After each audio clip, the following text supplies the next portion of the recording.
अस्सलाम वालेकुम स्टूडेंट, कैसा हाल है? सब लोग खैरियत से हो? तो आज हम फंडामेंटल केमिस्ट्री का एक नया टॉपिक केमिकल स्पीशीज स्टार्ट करने जा रहे हैं। तो चलो स्टार्ट लेते हैं कि जो नया टॉपिक है chemical species.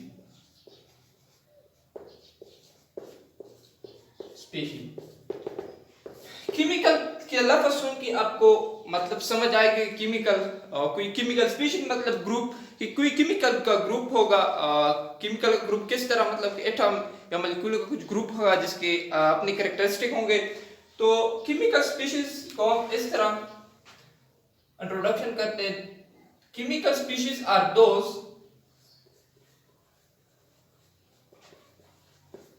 species are those which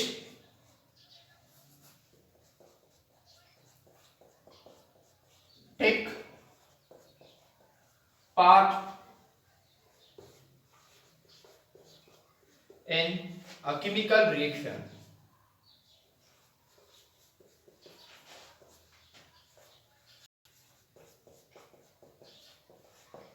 मतलब कि केमिकल स्पीशीज वो स्पीशीज है जो केमिकल रिएक्शन में हिस्सा लेते हैं, इसको हम केमिकल रिएक्शन कहते हैं। अच्छा, अब केमिकल स्पीशीज जो है उसको फर्दर क्लासिफाई किया गया है केमिकल स्पीशीज।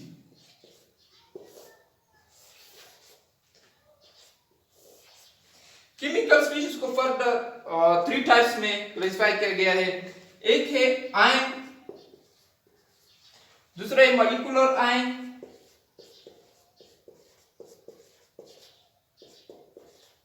और जो तीसरा है वो है फ्री रेडिकल। Free radical. अच्छा, तो चलो हम पहले फ्री रेडिकल को स्टार्ट करने जा रहे हैं, जो आयन को स्टार्ट करने जा रहे हैं।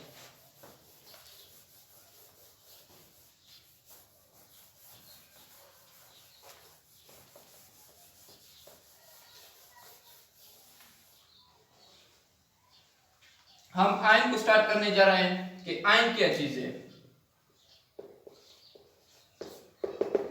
ये तो हम लोगों को पता है कि एटम जो है वो न्यूट्रल पार्टिकल है। क्या है एटम? एटम जो है वो न्यूट्रल है। क्यों न्यूट्रल है? मैं आपको बताया था पिछले लेक्चर में कि एटम इसी वजह से न्यूट्रल है क्योंकि एटम में दो चीजें हैं, एक इलेक्ट्रॉन होते हैं, थ्री चीजें, एक प्रोटॉन होते हैं और एक न्यूट्रॉन होते हैं। जो इलेक्ट्रॉन होते हैं उसको उस पे नेगेटिव चार्ज होता है और प्रोटॉन पे पॉजिटिव और न्यूट्रॉन पे नो चार्ज, इस पे कोई चार्ज नहीं होता। मतलब कि इस पे चार्ज नहीं होता, ये न्यूट्रल होता है। तो एटम में जो न्यूट्रल एटम जो होता है इसमें प्रोटॉन और इलेक्ट्रॉन का जो तादाद होता है वो बराबर होता है। मतलब कि कोई एटम में इसमें 3 इलेक्ट्रॉन है तो इसमें 3 प्रोटॉन भी होंगे। जब 3 इलेक्ट्रॉन और 3 प्रोटॉन है तो वो एक दूसरे के 3 पॉजिटिव और 3 नेगेटिव आपस में कैंसिल करेंगे और इस वजह से एटम जो है इस पे क्या चार्ज है, एटम जो है वो न्यूट्रल है। लेकिन जब एटम से कोई इलेक्ट्रॉन लॉस होता है, कोई एटम है जिससे इलेक्ट्रॉन लॉस हुआ, जिसमें इलेक्ट्रॉन की तादाद 4 हो गई, अब क्या हुआ? अब इस एटम पे क्या चार्ज हुआ? ये जो एटम होगा इस पे नेगेटिव चार्ज होगा क्योंकि इसमें इलेक्ट्रॉन ज्यादा हो गए। अगर किसी एटम ने इलेक्ट्रॉन गिन के तो इस पे मतलब कि 3 इलेक्ट्रॉन है तो इसने इलेक्ट्रॉन गिन के तो 4 इलेक्ट्रॉन हो गए। इसी तरह अगर कोई एटम है जिसमें 3 इलेक्ट्रॉन है और 3 प्रोटॉन है, इस एटम ने एक इलेक्ट्रॉन लॉस किया तो इसमें क्या कितने रह गए? 2 इलेक्ट्रॉन। जब इलेक्ट्रॉन 2 रह गए, प्रोटॉन की तादाद कितनी हो गई? 3। जब 3 हो गई, इस पे पॉजिटिव चार्ज है तो एक पॉजिटिव चार्ज बढ़ गया, तो फिर इस एटम पे क्या चार्ज होगा, पॉजिटिव। अच्छा, ये तो समझ गए। अब देखें कि आयन क्या चीज है। Ion are atom or group of atom which have net positive or net negative charge due to the loss of one or due to loss or gain of one or more than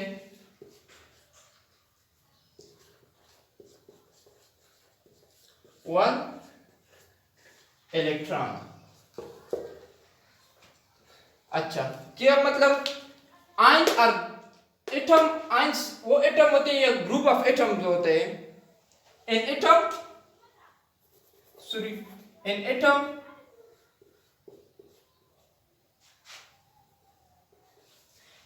और group of atom, वो atom या group of atom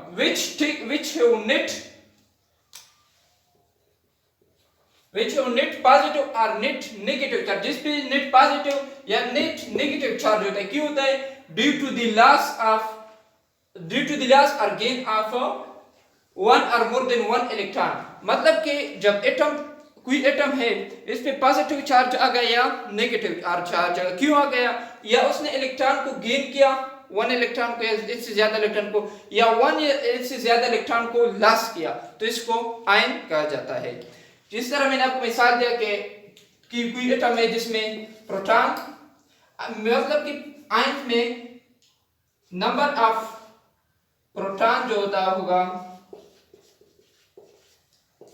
not equal to number of electron. Ion में number of proton जो होगा वो number of electron के बराबर नहीं होगा, या इलेक्ट्रॉन की तादाद ज्यादा होगा या प्रोटॉन की। जब इलेक्ट्रॉन की तादाद ज्यादा हो तो फिर इस पे नेगेटिव चार्ज होगा इस एटम पे, और जब प्रोटॉन ज्यादा हो तो इस पे पॉजिटिव चार्ज होगा। ये तो समझ गए। अब आयन को फिर दो टाइप्स में आयन को भी क्लासिफाई किया गया है। आयन को फिर दो टाइप्स में क्लासिफाई किया गया है।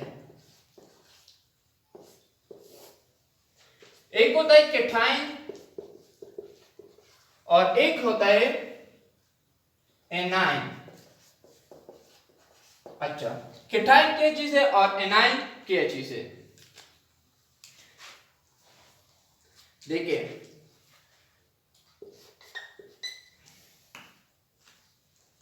कैटायन क्या होता है, when atom lost electron and have positive charge,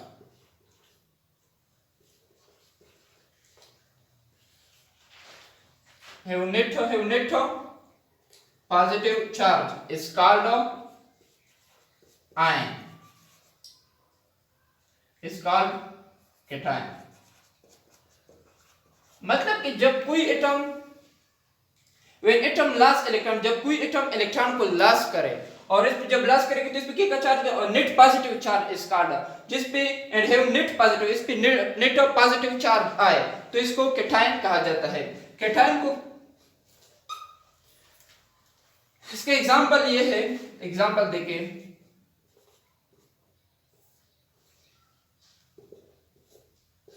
अच्छा, एग्जांपल देखे कि एक सोडियम है और एक सोडियम पॉजिटिव, इसमें कितने होंगे इलेक्ट्रॉन?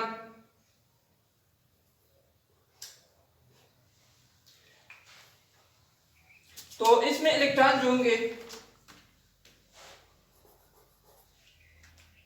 11 होंगे,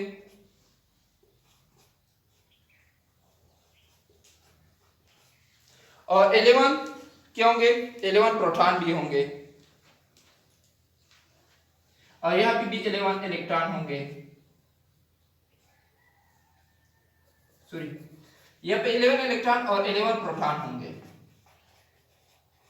अच्छा, यहां पे क्या होंगे? यहां पे 10 इलेक्ट्रॉन होंगे और 11 प्रोटॉन होंगे। देखिए इसमें इलेक्ट्रॉन की तादाद कम हो गई, प्रोटॉन बढ़ गए, तो इस वजह से पॉजिटिव चार्ज आ गया, और ये आयन है, और आयन में फिर क्या चीज है? आयन में फिर कैटायन है। अब एनायन की तरफ आते हैं कि एनायन क्या चीज है?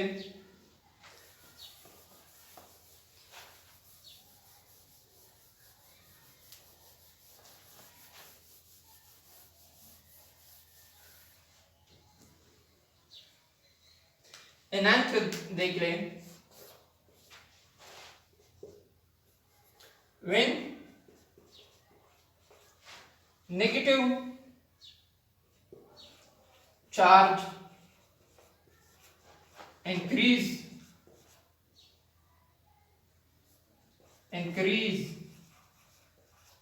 due to increase in number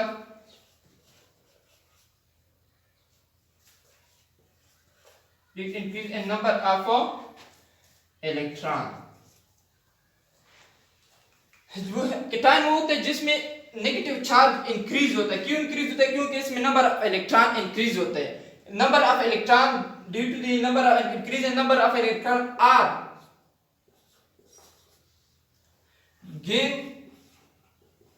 of electron, या इलेक्ट्रॉन को गेन करने की वजह से इस पे जब नेगेटिव चार्ज इंक्रीज हो गए तो इसको फिर क्या कहते हैं? इसको फिर एनायन कहते हैं। अच्छा, इसका एग्जांपल देखें,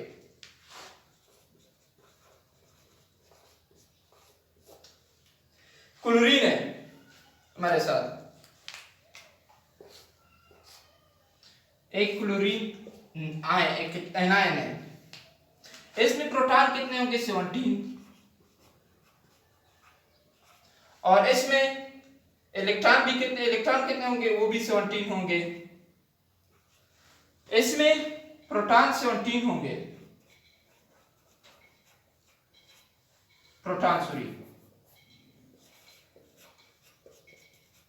लेकिन 18 नंबर ऑफ इलेक्ट्रॉन्स होंगे, क्योंकि इसने एक 18 नंबर ऑफ इलेक्ट्रॉन बढ़ गए प्रोटॉन से, तो इसी वजह से इस पे नेगेटिव चार्ज होगा। इसको हम कैटायन को एनायन पे किया चार्ज होगा, मैंने आपको बताया था कि नेगेटिव चार्ज होता है। एनायन जो एटम होता है वो एनायन, जब एनायन आयन होता है इस पे नेगेटिव चार्ज होता है।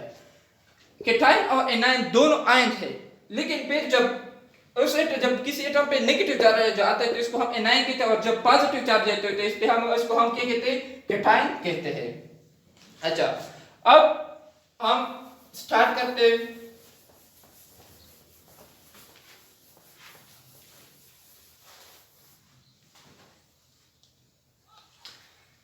Molecular ion, molecular ion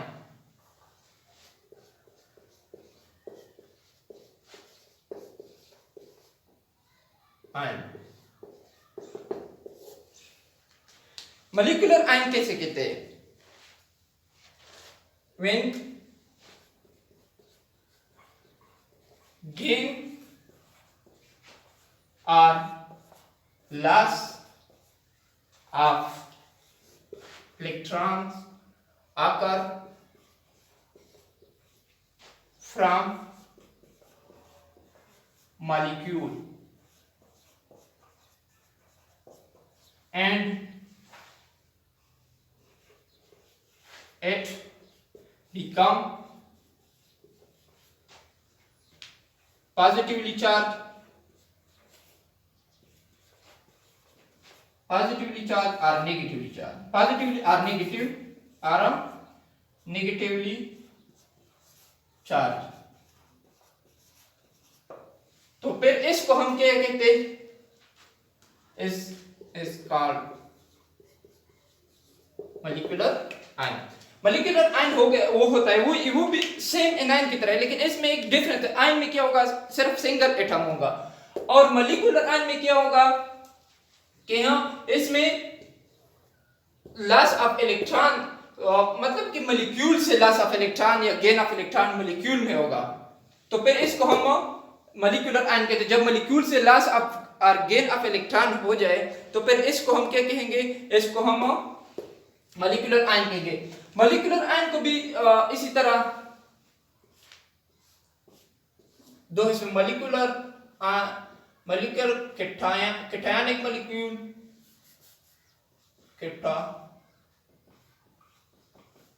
molecule और एनायनिक मॉलिक्यूल। ये भी सेम बात है आयन की तरह के कैटायनिक में क्या होगा, जब loss of electron gain loss of electron होगा, जब लॉस ऑफ इलेक्ट्रॉन होगा तो पॉजिटिवली चार्ज होगा मॉलिक्यूल।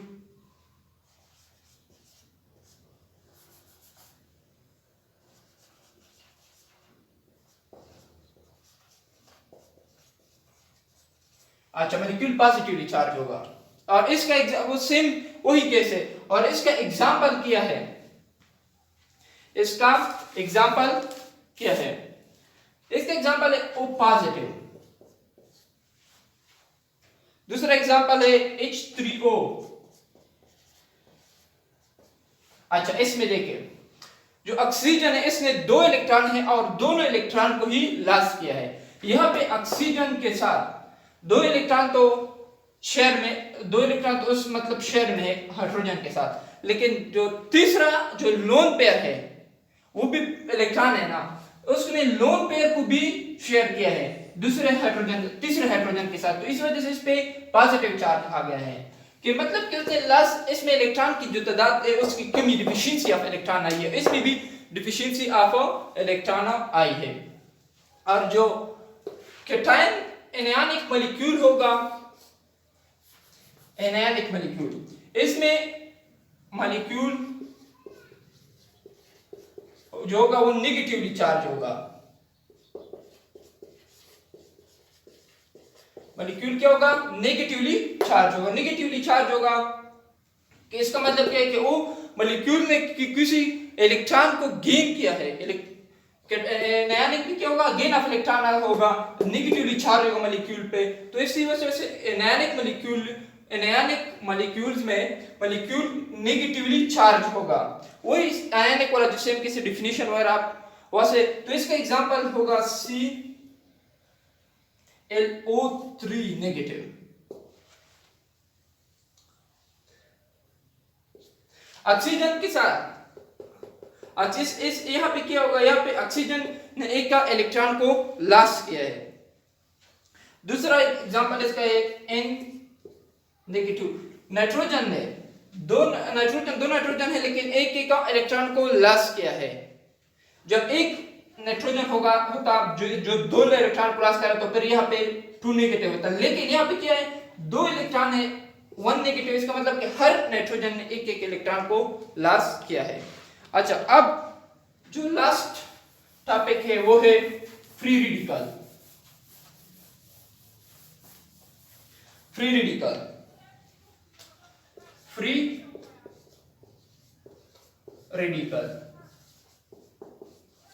अच्छा, फ्री रेडिकल क्या चीज है?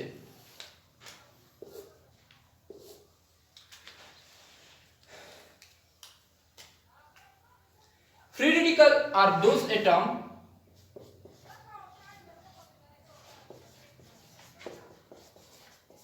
are those atom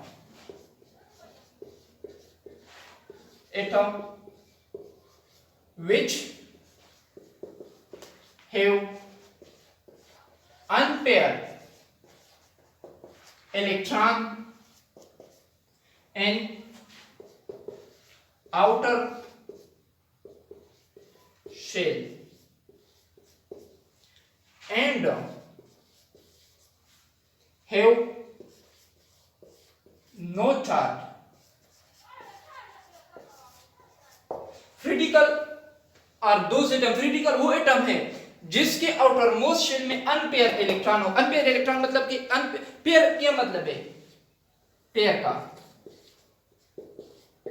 टू जोड़े के मतलब शूज जो गए इसमें अमूमन जोड़े टू मतलब है पेयर का, समझे। जिसमें अनपेयर मतलब के एक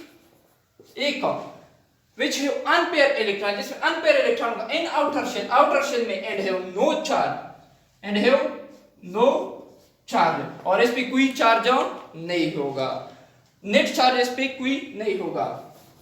इसका एग्जांपल देखिए,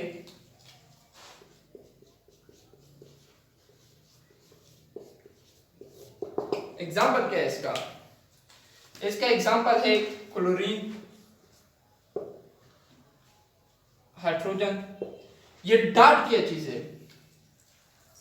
ये नॉन पेयर को, ये डार्ट की मतलब ये डार्ट जो है ये नॉन पेयर को रिप्रेजेंट करता है। डार्ट नॉन पेयर को नहीं, अनपेयर को रिप्रेजेंट ऑफ अनपेयर इलेक्ट्रॉन। ये जो डार्ट है ऊपर पे, इसका मतलब कि इस पे ये अनपेयर ऑफ इलेक्ट्रॉन को represent, lone pair represent, dart represent unpaired electron को रिप्रेजेंट करता है। दूसरी बात, अगर आप देख लें कि मैंने कहा कि अनपेयर का क्या मतलब है? एक, जब एक होगा आउटर मोस्ट शेल में तो इसका मतलब होगा कि इन free radical odd number of electrons आकर ऑड नंबर ऑफ इलेक्ट्रॉन होगा। क्योंकि ऑड नंबर ऑफ इलेक्ट्रॉन होगा due because of it have unpair electron. इसमें अनपेयर इलेक्ट्रॉन होगा, एक इलेक्ट्रॉन मतलब आउटर मोस्ट में एक इलेक्ट्रॉन होगा। जब अनपेयर हो गया तो इसका मतलब कि इसमें ऑड नंबर ऑफ इलेक्ट्रॉन होंगे। मैंने क्लोरीन जो होगा इस पे क्लोरीन में कितने 11 है। सोडियम में कितने इलेक्ट्रॉन्स हैं? 11। या इसमें 10 नहीं हो सकते, या 13 होंगे या 9 होंगे। 9 तो नहीं, वो भी कम तो नहीं भी नहीं हो सकते, या 13 होंगे या 11 होंगे। अनपेयर मतलब कि ऑड नंबर होंगे। तो एक लास्ट पॉइंट आप लिख लें, फ्री रेडिकल को समझ गए क्यों वो किस तरह आता है, वजूद में किस तरह? एक क्लोरीन है, दूसरा क्लोरीन है, इसमें आपस में इलेक्ट्रॉन शेयर किया है उसने। तो जब इसके दरमियान ये बॉन्ड टूट जाएगा मॉलिक्यूल ये क्लोरीन, तो एक इलेक्ट्रॉन यहाँ पे एक यहाँ पे आएगा। तो इसी वजह से इस यहाँ पे क्लोरीन पे डॉट फ्री रेडिकल होगा। ये अमूमन सेम मॉलिक्यूल जो होंगे, सेम होमोएटॉमिक मॉलिक्यूल में इसे बनता है। हेलोजन जो होंगे, नोट में ये लिख ले, ये बात आप नोट में लिख ले।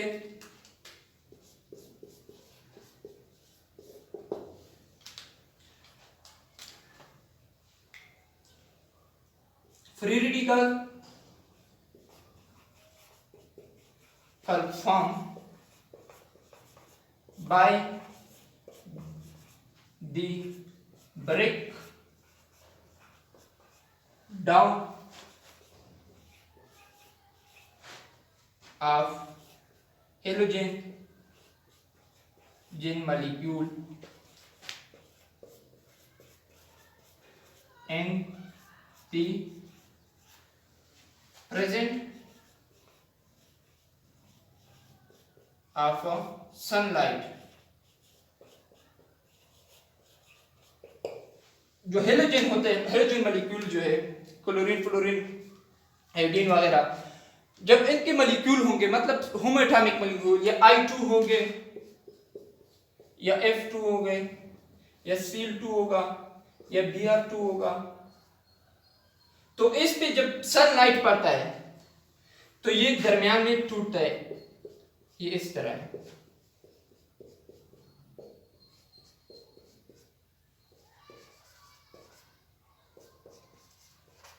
जब इसमें सनलाइट पड़ता है तो ये दरमियान में ये जो बॉन्ड है ये टूटता है और हर एक को एक एक इलेक्ट्रॉन जाता है, जिसको फ्री रेडिकल कहते हैं। फ्री रेडिकल को फिर से समझे, फ्री रेडिकल वो एटम होंगे जिसके आउटर मोस्ट में अनपेयर्ड इलेक्ट्रॉन होंगे और वो एटम नो चार्ज, कोई चार्ज नहीं होगा इस पे। एग्जांपल मैंने आपको बताया फ्लोरीन हाइड्रोजन का। और ये बनते किस तरह, अमूमन ज्यादा तो मतलब मिकदार में जो बनते हैं वो हेलोजन जो होंगे, जो होते हैं उस पे जब सनलाइट पड़ता है तो होमोएटॉमिक मॉलिक्यूल पे हेलोजन के जो होते हैं, हेलोजन के जो मॉलिक्यूल होंगे, तो इस पे जब सनलाइट पड़ता है तो इनके जो क्लीवेज जो आपस में दरमियान में बॉन्ड होता है वो टूट जाता है, इसकी रिजल्ट में फ्री रेडिकल बनता है। तो ये था फ्री रेडिकल। इंशाल्लाह नेक्स्ट टॉपिक में हम मोल एंड एवोगैड्रो नंबर को डिस्कस करेंगे। तो तब तक मुझे इजाज़त दीजिए। Thank you.